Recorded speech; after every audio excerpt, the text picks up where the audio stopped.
अनादिकाल से जब से मानव सभ्यता का आविर्भाव हुआ पृथ्वी पर, इस धराधाम पर, धर्म की ज़रूरत उसी समय महसूस कर ली गई थी। जैसे बोलने के लिए भाषा का, शब्दों का, व्याकरण का आविष्कार हो गया था, ठीक वैसे ही धर्म का आविष्कार भी कर लिया गया था।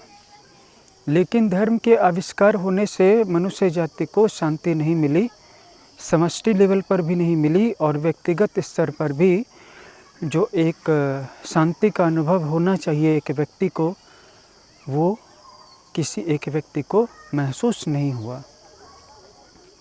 बात आ गई भाव शुद्धि पर, चित्त शुद्धि पर, आचरण शुद्धि पर, यानी कि आचरण पर। अब सवाल ये उठता है कि क्या हजारों सालों के बीत जाने से या लाखों सालों के बीत जाने से सब कुछ बदल गया है क्या?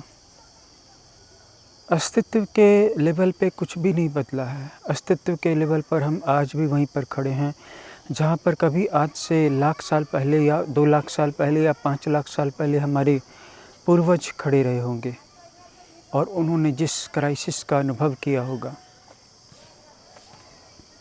हम सब कुछ खोज रहे हैं। कोई इसे शांति का नाम दे सकता है, कोई इसे सुख का नाम दे सकता है, कोई इसे समृद्धि का नाम दे सकता है, कोई इसे निर्वाण का नाम दे सकता है, कोई इसे मोक्ष कह सकता है। बात क्या है? अभी हमारे पास कुछ नहीं है, अभी हमारे पास किसी चीज़ की कमी है। 1 लाख साल पहले भी थी हमारे पूर्वजों के पास, आज भी है। सामाजिक, वैश्विक, राष्ट्रीय लेवल पर भी थी, आज भी है। आज भी दुनिया के देश, दुनिया के समाज बहुत शांत हो गए हैं, ऐसा आप नहीं कह सकते। और व्यक्तिगत स्तर पर भी आज भी हम वहीं पर खड़े हैं। हमें अपने अंदर में किसी शून्य का एहसास होता है, और इस शून्य को धर्म के आविष्कार ने भर नहीं पाया। धर्म ने कहा तुम ऐसे सुबह उठो, इस तरीके से धरती को प्रणाम करो, इस तरह से हथेलियों का दर्शन करो, इस तरह से माथे पर लगाकर प्रणाम करो, इस तरह से स्नान करो, इस तरह से व्रत करो, इस तरह से पूजा करो, इस तरह से जप करो। और करते करते करते करते हजारों नहीं लाखों पन्नों के धर्म ग्रंथ रच दिए गए। उनमें से 80% से भी ज़्यादा जब भारतवर्ष पर आक्रमण हुए, उन ग्रंथों को नष्ट कर दिया गया, जला दिया गया। बहुत ही थोड़े से ग्रंथ आज हमारे पास बचे हैं, जिनके कारण कि हमारी असली जातीय पहचान हमें मिल पा रही है। लेकिन जो धर्म उस समय व्यक्ति की प्यास को नहीं मिटा पाया, वो आज भी नहीं मिटा पा रहा है, क्योंकि आपको शास्त्रों के अध्ययन से मुक्ति नहीं मिलेगी, आपको उपवास करने से मुक्ति नहीं मिलेगी, आपको जो बताया जा रहा है वो करने से मुक्ति नहीं मिलेगी। आपको वही करना होगा जो मार्ग आपने खुद खोजा है। और ये जो खोजने वाला मार्ग है, ये उन्हीं को मिलता है जो खोजते हैं। नहीं तो लोग पहले से पिटे पिटाए मार्ग पर चलते हैं, पहले से पिटी पिटाई लिख का अनुसरण करते हैं। उनके शास्त्र ने जो कह दिया, उनके धर्म ने जो कह दिया, उनके गुरु ने जो कह दिया, उनके कान में सिख दे दी, उनके कान में मंत्र फूंक दिया। देखने वाली बात है कि जिस गुरु ने ये मंत्र फूंका, उसको भी शांति नहीं मिली है। वो भी अभी भी दक्षिणा के कुछ रुपयों के लिए दीक्षा का दान कर रहे हैं। हमारे जितने तथाकथित गुरु हैं, आश्रम हैं, वे सभी अपने शिष्यों द्वारा दिए जाने वाले सहयोग फंड से चलते हैं, दक्षिणा राशि से चलते हैं। आप किसी गुरु से दीक्षा लेंगे तो अगर आप उनको दक्षिणा नहीं देंगे तो खुद आपको ही अच्छा नहीं लगेगा। और कई जगह पर तो दक्षिणा की राशि फिक्स्ड है, मतलब आपके उस गुरु की धन की ज़रूरत नहीं मिटी, प्यास नहीं मिटी, इच्छा नहीं गई। उनकी संस्था को धन की ज़रूरत है और वो आपको शांति दे रहे हैं, वो आपको मोक्ष दे रहे हैं। इसीलिए मेरा दृढ़तापूर्वक यह मानना है कि शांति की तलाश, मुक्ति की तलाश पहले अभी यहाँ पर होगी, वर्तमान में होगी, और इसकी तलाश हम लोगों को खुद करनी होगी। और इसके लिए धर्म का जो पुराना स्वरूप है, जिसे कर्मकांड ने जकड़ लिया है, उससे मुक्त होना होगा, मुक्त होने का साहस रखना होगा। बहुत सारे लोगों ने धर्म के प्राचीन स्वरूप से विद्रोह कर दिया, और परिणाम क्या हुआ?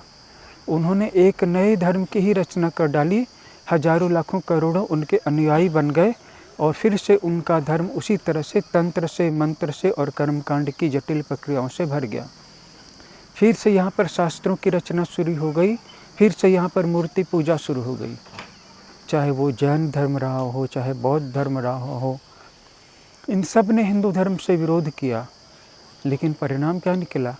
उनके अपने धर्म में भी फिर से तीर्थंकरों की मूर्तियाँ स्थापित हो गई, बुद्ध की मूर्तियाँ स्थापित हो गई, बुद्ध की मूर्ति की पूजा होने लगी, भगवान महावीर की मूर्ति की पूजा होने लगी। उनके साथ जितने भी तीर्थंकर थे, सब की, पार्श्वनाथ की, ऋषभदेव की, सबकी पूजा होने लगी। तो हिंदू धर्म से विद्रोह करने के बाद भी उन्होंने एक नया पंथ रच डाला, और फिर भी ये नहीं कह सकते कि सभी लोगों को शांति मिल गई, सभी लोगों को मुक्ति मिल गई, क्योंकि ये मुक्ति धर्म के अंदर आने के बाद मिलने की चीज़ ही नहीं है।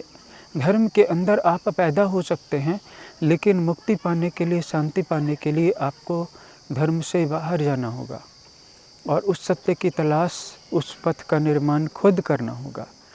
और ये तभी हो सकता है जब आपकी आंतरिक ऊर्जा जागृत हो। हम सब के अंदर में भगवान ने एक चीज़ बराबर दी है, ऊर्जा, जो हमारी कुंडलिनी में सोई हुई है।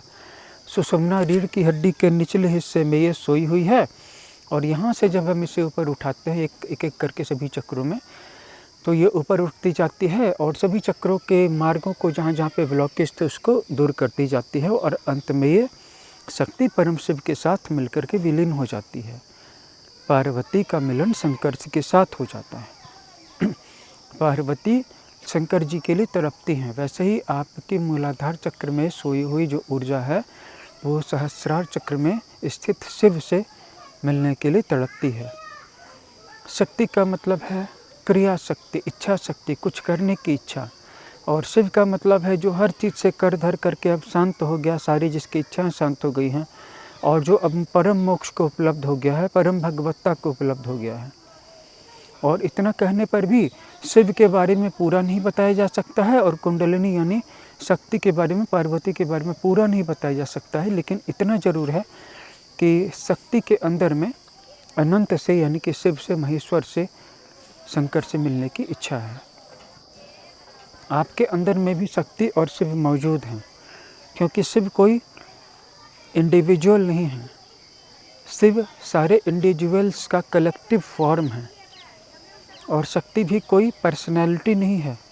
हम पार्वती को एक दो हाथ दो पैरों वाली एक सुंदरी स्त्री का रूप दे सकते हैं, उनको पिक्चराइज कर सकते हैं, उनकी पोर्ट्रेट कर सकते हैं, उनकी फ़ोटो बना सकते हैं, और उसकी पूजा भी कर सकते हैं, जैसे हमने सभी देवी देवताओं की है पूजा। लेकिन असल में शक्ति का तो कोई आकार नहीं है। शक्ति तो एक कंपन है, एक वाइब्रेशन है। हाँ, हमसे तुमसे ज़्यादा जिंदा है, हमसे तुमसे उसको ज़्यादा चेतना है, और वो इस दुनिया में जितनी भी एक्टिविटी है, जितनी भी हलचल है, सबका कलेक्टिव फॉर्म है। इसलिए दुनिया में कोई भी उनसे बाहर नहीं जा सकता है। तो ऐसी अनंत क्रिया शक्ति, पराशक्ति की जो इच्छा होगी, वो परम शक्ति से, यानी कि परम महाशिव से मिलन की होगी।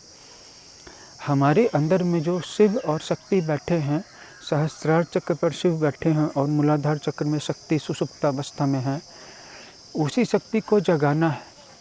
यहीं से असली अध्यात्म की शुरुआत होती है। धर्म में तो आपने जन्म ले लिया, किसी ने हिंदू धर्म में जन्म ले लिया, किसी ने बौद्ध धर्म में जन्म ले लिया, किसी ने ईसाई धर्म में जन्म ले लिया, और दुनिया में और भी बहुत सारे धर्म हैं। लेकिन मुक्ति तो इस शक्ति के जागरण के बाद ही शुरू होगी, और ये अध्यात्म का मार्ग है। इस शक्ति को जगाने के बहुत प्रकार हैं, बहुत तरह के तरीके हैं, वेज हैं, मेथड्स हैं। हम अपने हर वीडियो में उनकी कुछ कुछ चर्चा करते हैं। इसके साथ ही जो लोग इस फील्ड में आगे बढ़ना चाहते हैं, हम उनकी भी जानकारी से मदद करते हैं। ऐसा नहीं है कि हमारे पास कोई एक विधि है, एक मार्ग है जो हम सबको परोस देते हैं। नहीं, हमारे पास एक ही चावल दाल, एक ही रोटी सब्जी नहीं है कि जो हम सबको एक ही भोजन परोस दें। हर एक साधक के हिसाब से उसको अलग अलग चीज़ें बतानी पड़ती हैं ताकि उसकी सोई हुई शक्तियाँ जागृत हो सकें।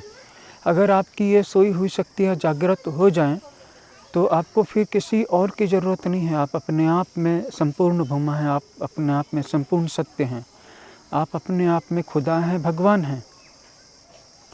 और भगवान को वही समझ सकता है जो खुद पवित्र हो गया, यानी कि जो खुद भगवान बन गया है। अगर तुम भगवान नहीं हो तो तुम्हारे सामने भगवान क्यों आएंगे? तुम अपने भगवान होने को कैसे साबित करोगे?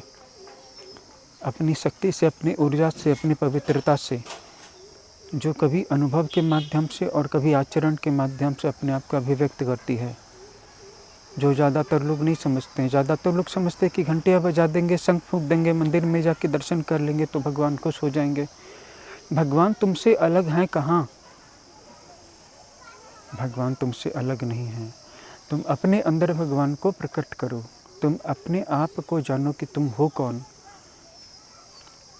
और जिस दिन तुम अपने ईश्वरत्व को, अपनी भगवत्ता को जान जाओगे, उस दिन तुमसे कोई भी गलत कार्य नहीं हो पाएगा, कोई भी पाप नहीं हो पाएगा। ठीक है, कुछ पुराने हुए कर्मों के जाल से मुक्ति की प्रक्रिया चलती रहेगी, जाल कटता रहेगा, कर्मों का फल मिलता रहेगा। और इसी में हमारी भी भलाई है कि जितनी जल्दी हमारे पुराने कर्मों के फल निकल जाएं, कट जाएं, पापों से शुद्धि हो जाए, उतना अच्छा है। बहुत सारे लोग और नए नए पुण्य कर रहे हैं ताकि इस दुनिया में उनको सुख मिल सके। और इसमें कुछ गलत भी नहीं है। अगर आप तपस्या करते हैं, हवन करते हैं, अग्निहोत्र करते हैं, प्राणायाम करते हैं, ध्यान करते हैं, पूजा करते हैं, उपासना करते हैं, तीर्थ सेवन करते हैं, या दान करते हैं, या गुरु सेवा करते हैं, या गौ सेवा करते हैं, या माता पिता की सेवा करते हैं, पितरों की सेवा करते हैं, तो इससे आपके सारे लौकिक जो कार्य है वो सिद्ध होते हैं। और इसके बाद फिर से एक दिन सब खाली हो जाता है और फिर से आपको भरना पड़ता है। जैसे आप अपने मोबाइल को रिचार्ज कराइए, फिर से 28 दिनों के बाद मोबाइल का रिचार्ज ख़त्म हो जाता है, फिर से रिचार्ज कराइए। तो किसी समय में व्यक्ति को एक बात समझ में आती है कि मुझे इसका कोई अंत नहीं दिख रहा है। और ये तब होता है जब उसकी वासनाएं शांत होने लगती हैं। ये वासनाएं हमें कभी भी ध्यान नहीं करने देती हैं। और वासना में भी सबसे प्रबल वासना है काम वासना, इसके बाद है लोभ, और इसके बाद है अहंकार। जितने भी दुनिया में जीव हैं वो सभी काम वासना से बंधे हुए हैं। प्रकृति ने हमें काम वासना, सेक्सुअलिटी इसलिए नहीं दी है कि हम इसका भोग करें, या लड़के स्त्रियों के पीछे, लड़कियों के पीछे भागें, या स्त्रियां पुरुषों के पीछे भागती रहें और आपके जीवन का समय बस ऐसे ही निकल जाए। इसलिए नहीं दी गई है। ये इसलिए दी गई है ताकि कुछ तो सृष्टि का संचालन हो सके, संतति का उत्पादन हो सके, बच्चे जन्म ले सके और बच्चों का पालन पोषण हो सके। इसलिए ये सेक्स की पावर दी गई है। और बाकी सारी सेक्स की पावर में से कुछ आपको उसको कर्मा के लिए ट्रांसम्यूट करना है।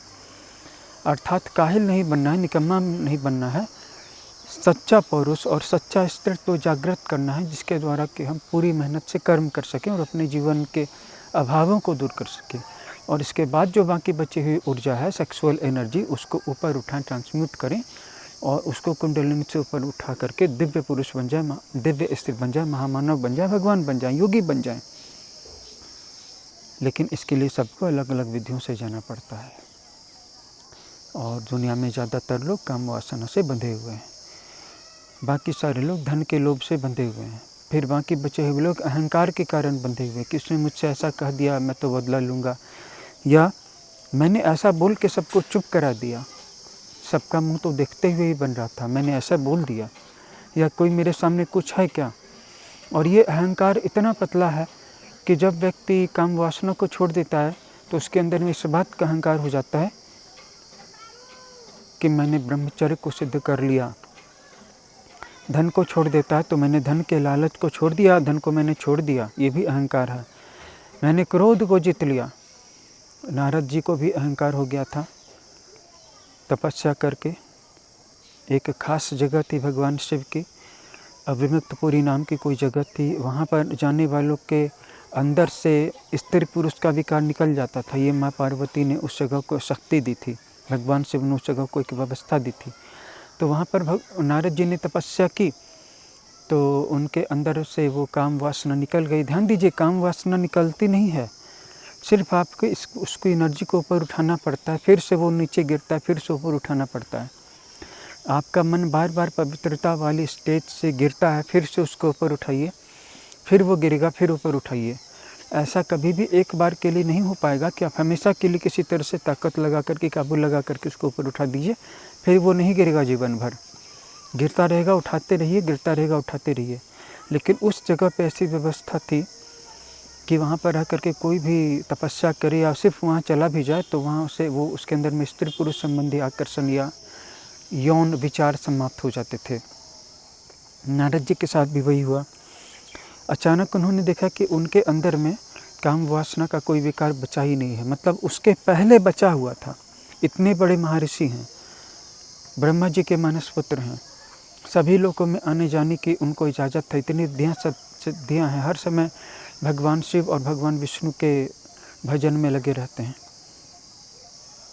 लेकिन उनके अंदर में भी काम वासना की समझ थी, डिजायर थी, भले ही वो हायर लेवल पर हो, डिवाइन लेवल पर हो। जैसे और भी बहुत सारे ऋषियों तथा देवी देवताओं अप्सराओं के जीवन में भी हमें देखने को मिलता है। इस काम वासना को जो जीत ले वही सच्चा महारथी है। महारथी वो नहीं है जो पूरी दुनिया को हरा दे, ब्रह्मास्त्र चला दे, पाशुपतास्त्र चला दे, सुदर्शन चक्र चला दे, इंद्र का वज्र चला दे, वरुण का पास चला दे, सबको हरा दे। वो तो रावण ने भी कर लिया था, फिर भी भगवान श्री रामचंद्र जी से हार गया था, क्योंकि एक चीज़ को नहीं हरा पाया था, अपने मन को नहीं हरा पाया था, काम वासना को नहीं हरा पाया था, इसलिए मिट गया। और हनुमान जी ने काम वासना को हरा दिया, इसलिए अमर हैं, आज भी हैं। तो असली विजय, असली पराक्रम दुनिया को हराने पर नहीं मिलता है।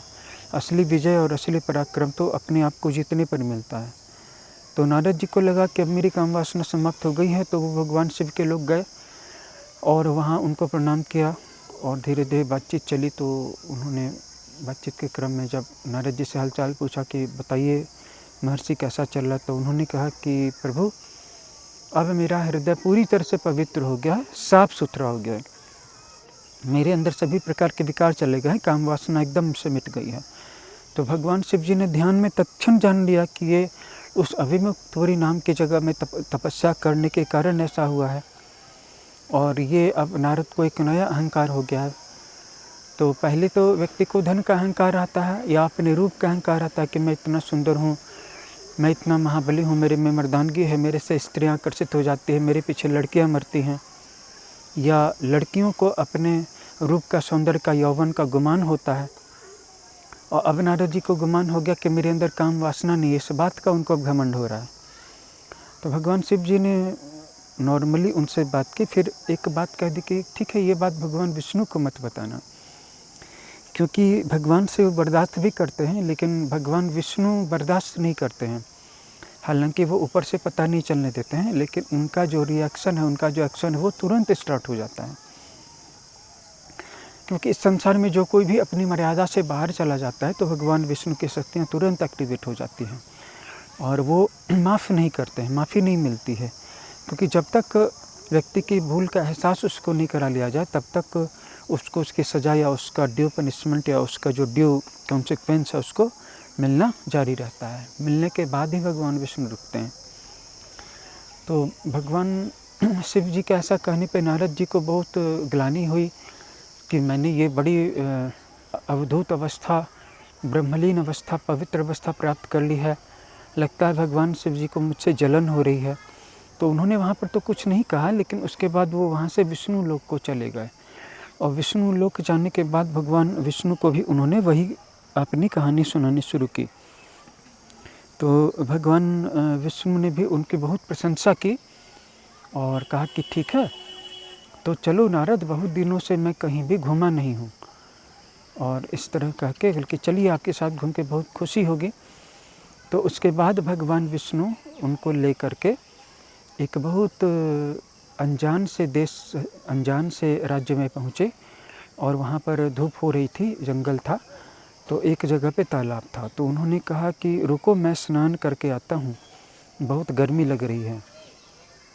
तो भगवान विष्णु ने उस सरोवर में स्नान किया। उसके बाद बाहर आए। अब उन्होंने कहा कि नारद जाओ, तुम भी स्नान कर लो। उसके बाद नारद जी ने भी वहाँ पर उतर करके स्नान कर लिया। कथा बहुत लंबी है। इस कथा से एक निष्कर्ष निकलती है कि इसके बाद वहाँ पर जब वो लोग आगे गए तो एक राज्य में स्वयंवर चल रहा था, जहाँ पर बहुत सुंदर राजकुमारी किसी सुंदर राजकुमार का वरण करने वाली थी।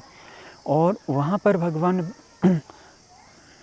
भगवान विष्णु की आज्ञा से नारद जी वहाँ पर चले गए, और भगवान विष्णु ने उनके रूप को परिवर्तित कर दिया था, उनके चेहरे को बंदर जैसा बना दिया था।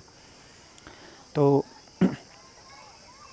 वहाँ पर जब वो गए तो उनको लगा कि इतनी सुंदरी स्त्री है, ये तो मेरी पत्नी बननी चाहिए, क्योंकि मैं इतना बड़ा तपस्वी हूँ। भगवान विष्णु के वैकुंठ लोक तक में मेरा आना जाना है, भगवान शिव और विष्णु भी मेरी इज्जत करते हैं, तो मुझ में क्या कमी है। तो और जबकि वो राजकुमारी थी नहीं, वो सब भगवान विष्णु की माया लीला से रची हुई एक सृष्टि थी, एक दुनिया थी।